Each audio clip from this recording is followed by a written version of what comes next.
First thing I want to say is that the ideas we're talking about are a moonshot.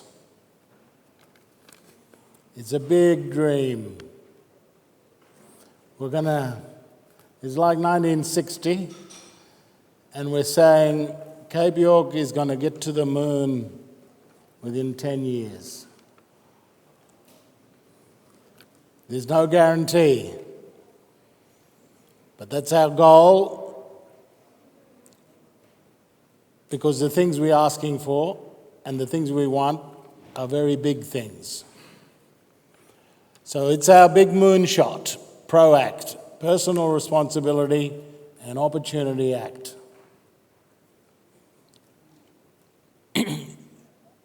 I can't guarantee anything now. It's up to us to make it happen. And that's why I think we need 2 years to make it happen. And once this election is over, we're going to go full speed to push our agenda. I was dreaming last night of a whole lot of protests in the community, demanding jobs for our people, demanding the Australian government addresses full employment for our communities. And we march.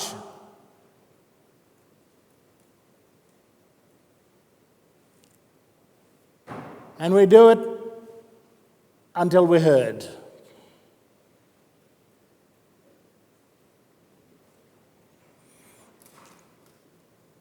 Lyle was right. The number is 95-5. It's just that it's the other way around in Cape York. 5 employed, 95 unemployed. We're going to have to think of ways to push our message. Can't be quiet.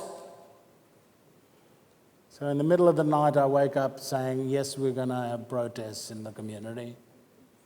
Protests for jobs. That's what Martin Luther King did. He didn't succeed because he was shot, but we're going to follow his example. It's a good thing to fight for. Jobs and education. We're going to have to do something for white fellas.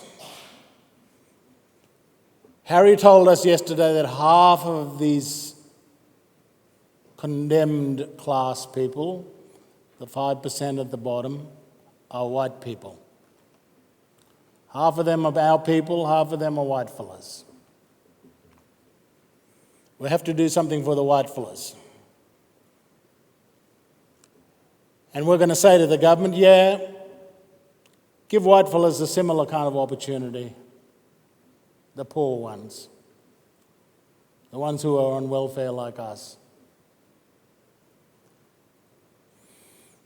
Because we don't want to make this, look, once again the government only doing things for the black fellas. Our challenge now is opposite to the point made about Roosevelt's GI Bill. Yes, the GI Bill discriminated against African Americans. It was a great game changer for white fellas in America, but the way the programs were administered, it was still hard for African American GIs to get the same deal when they came home. So we've got to be careful about that. White people all around the world think that they're the victims, not us. And it's very easy to get into this business of How come the government's addressing what Aboriginal people want and need, but they're not addressing the needs of whitefellas? So, we're going to say when we put our report forward, we're going to say you should do a similar thing for disadvantaged, migrant and white communities. And we've got some ideas we can give you about what you need to do and how to do it. All right, that's the first thing I wanted to say. Second thing, of course we should take advantage of whatever programs and opportunities there are now. Yes, real jobs under the CDP program, let's go for those things. But we've got to be thinking about the new world. We've got to deal with the current world, but what we're trying to think about is a new world where we get out of these gammon programs and we go to the heart of the matter. As always, I always get inspired by Fiona's phrases. Remember the new season? In this room, I think, or up here. So I'm really taken by dropping the ball. Absolutely right. We dropped the ball. And we got to go back to what we had. We've dropped the ball. We've got to go back to what we had with our parents, with our grandparents.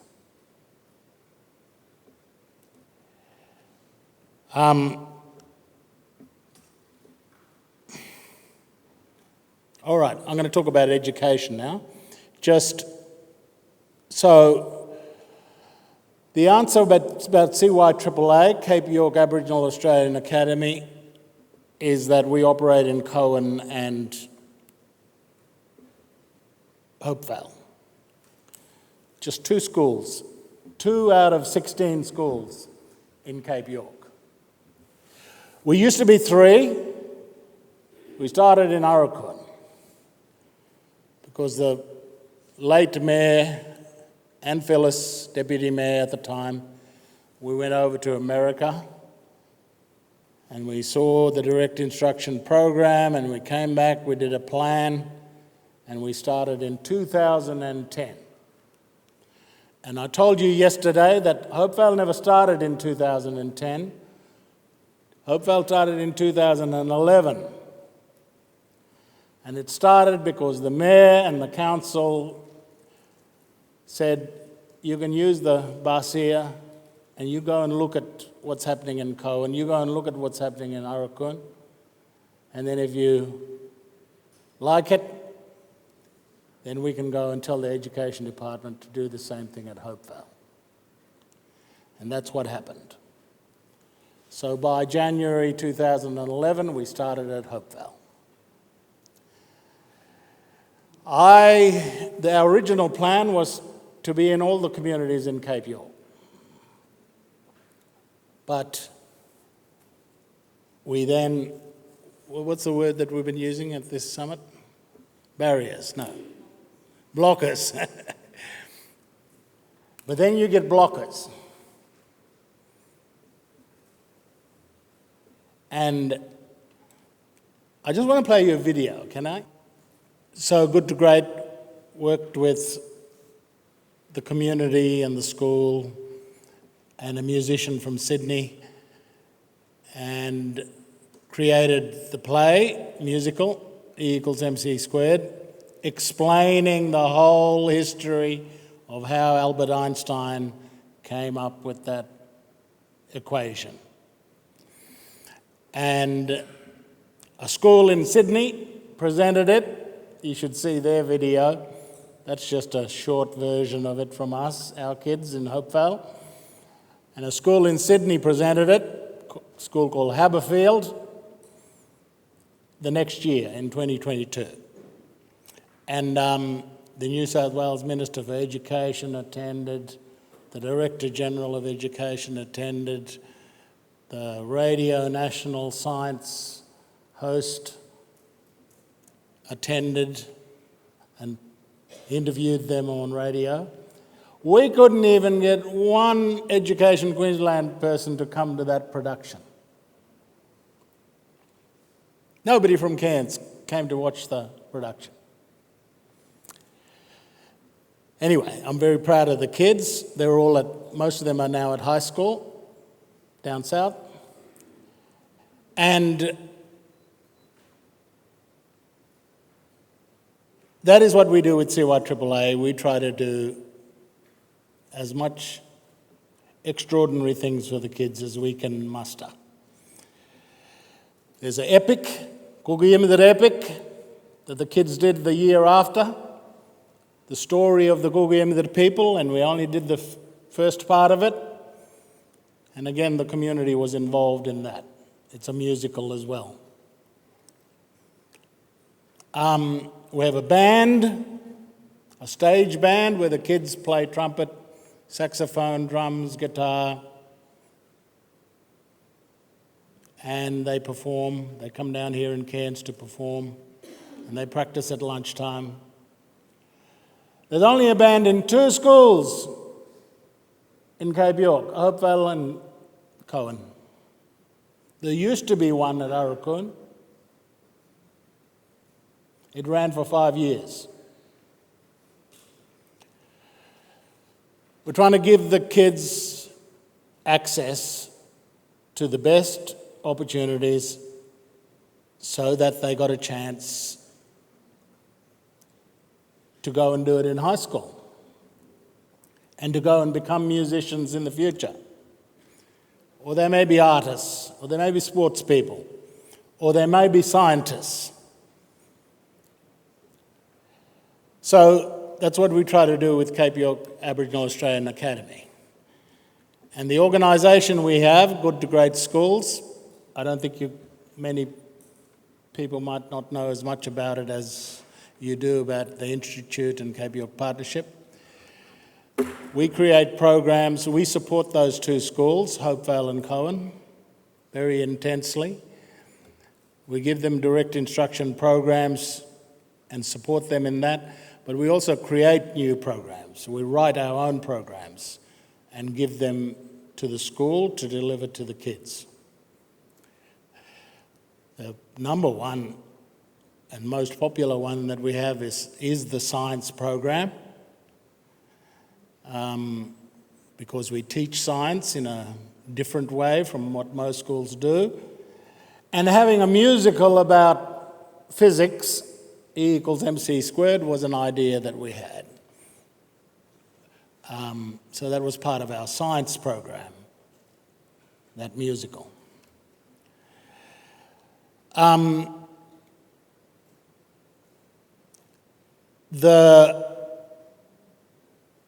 Now I'm still waiting to answer Leona's plea for her children. And I'm feeling a bit helpless that I'm not helping her. You heard what she wants for her children. And I'm a bit, you know that Bob Marley song? Waiting in vain. It's 8 years now since the school was closed at Arakoon and taken over by the state. And for 8 years I've been waiting in vain to be invited back to answer Leona's plea.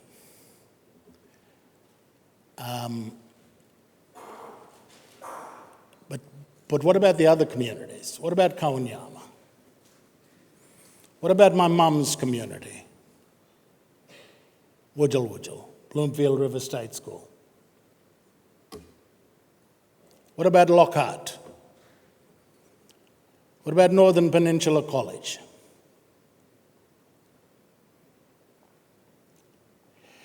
Good to Great Schools, every morning I get an email, I don't know where my thing is.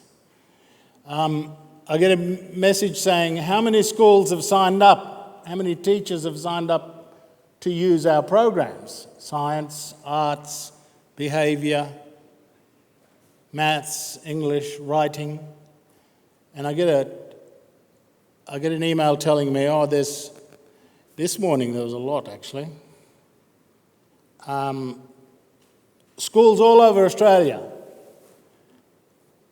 state schools, Catholic schools, Lutheran schools, Islamic schools, Jewish schools, Tasmania, New South Wales, Victoria, Queensland, Northern Territory, Western Australia, South Australia. I get all of them telling us where these teachers are signing up to use our resources. Because what we create for Hopevale, we offer to everybody else.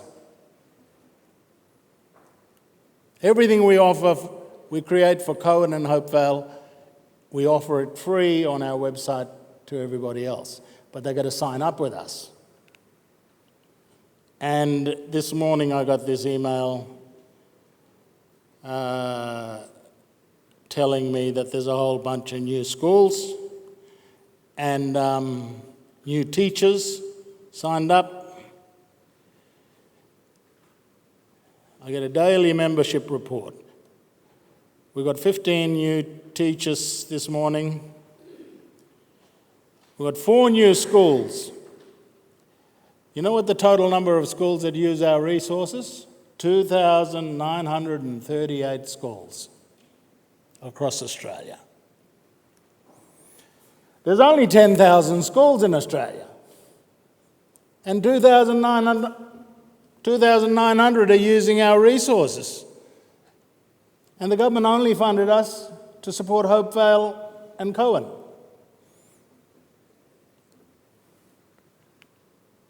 (2,938 schools. And the new schools this morning was Ashtonfield Public School in New South Wales, Walkery Primary School in South Australia, Tuart Forest Primary School in Western Australia, and Neeram South Primary School in Victoria. One of the Catholic systems, Canberra and Goulburn, Canberra-Goulburn Catholic Diocese. They've got 58 schools in the ACT. All of their schools are signed up to us. And their NAPLAN results are going like that.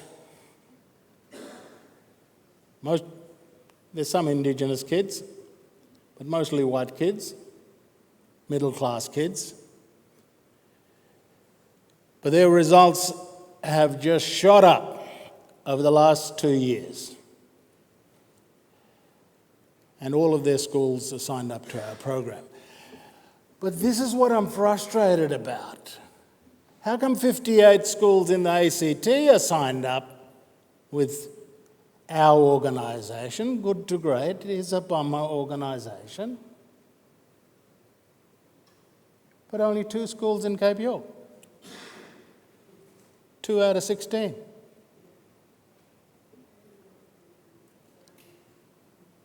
And we tell the department, listen, please, let the principals know that there's these resources here and they're for free.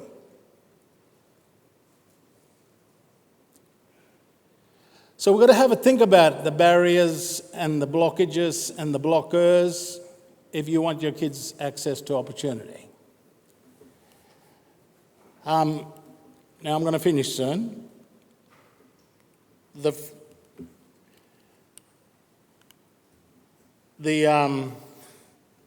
3 things I want to tell you about. 1, the science program. Really, if there's anything, you should go and knock on the school's door and say, listen, we want our kids to learn science. And Good to Great Schools science program is a pretty good program. Now, I'm saying it's pretty good because I worked on it. That's my day job. I'm obsessed with this issue. I'm obsessed with children learning. And the science program is a very, very good program. The two programs that we're at the beginning stages of building is a new direct instruction program for literacy. We're going to build our own, so that in 2 or 3 years' time, we won't have to use the American program. We'll have our own Australian program. And it's going to be very relevant to Indigenous communities. We made that decision because we started interacting with Papua New Guinea. They need a solution. But we think we need a direct instruction program that works for bilingual communities, where there's an ancestral language. So our literacy program is going to take us maybe a new program that I'm working with these young people on will take us maybe 2 or 3 years to write. And then at the same time, we're going to work on a new maths program, how to teach maths properly. Because we don't, no schools, very few schools teach maths properly. So we're going to have an explicit maths program. But to the question about, okay, so why isn't it happening everywhere else? I do know. It's because we trust the department, we trust other people with our children. We have trust, and we leave it to them. And even though they are plainly destroying your children's futures, you let them. We let them. And I find that with Burma all over the country. I'd say, why are you letting your children have a shit education? I said to Aboriginal leaders everywhere, why are you letting these schools destroy your children's future?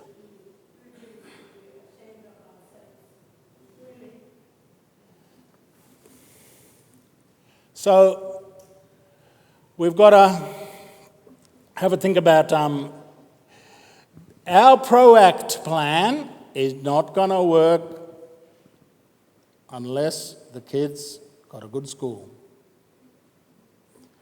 That's the one thing you remember my talk, family, community, economy?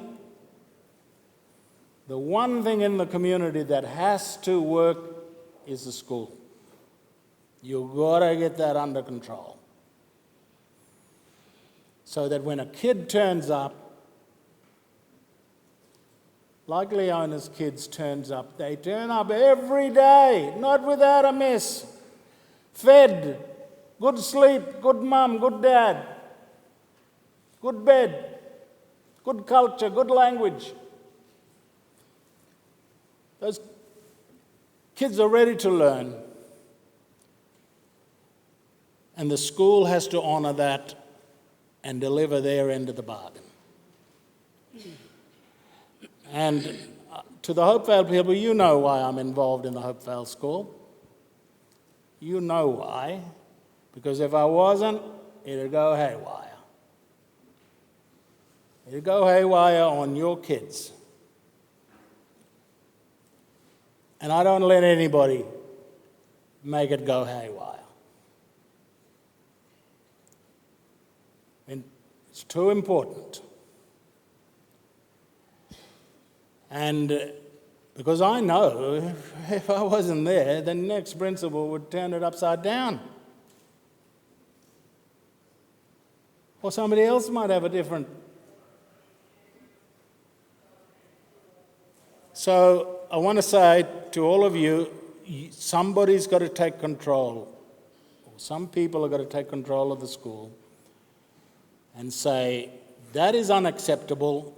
We need this for our children. These are our kids, not your kids.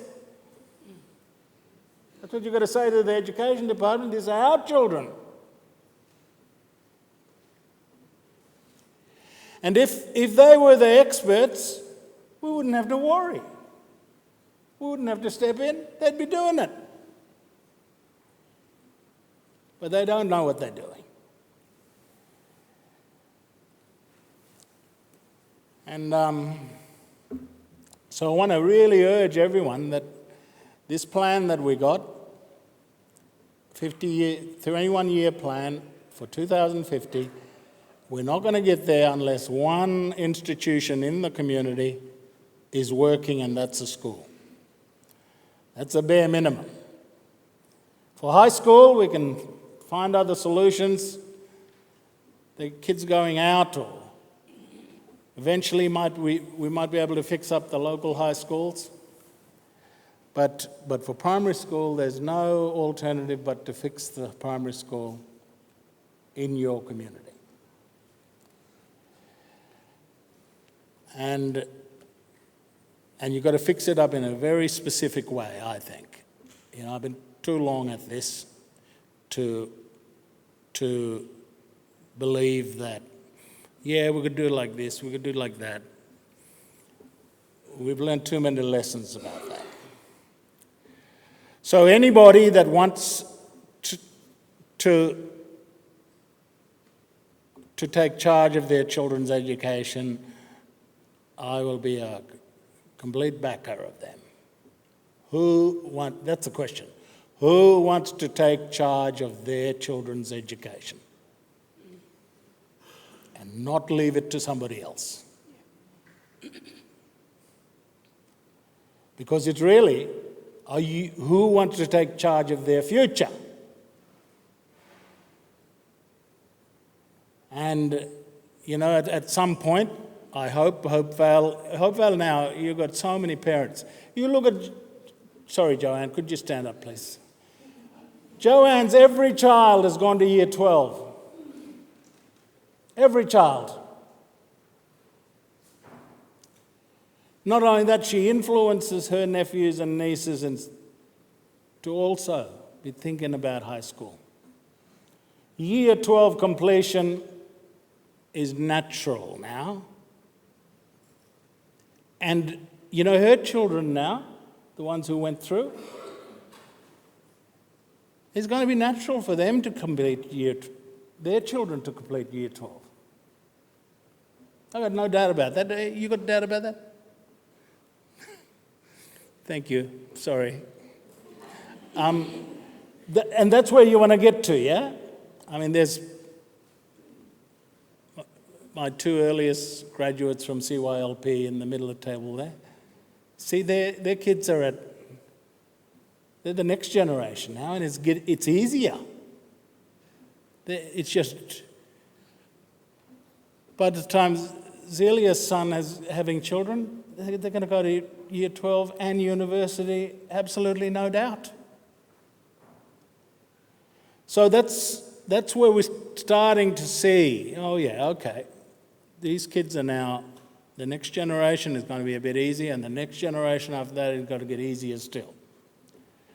But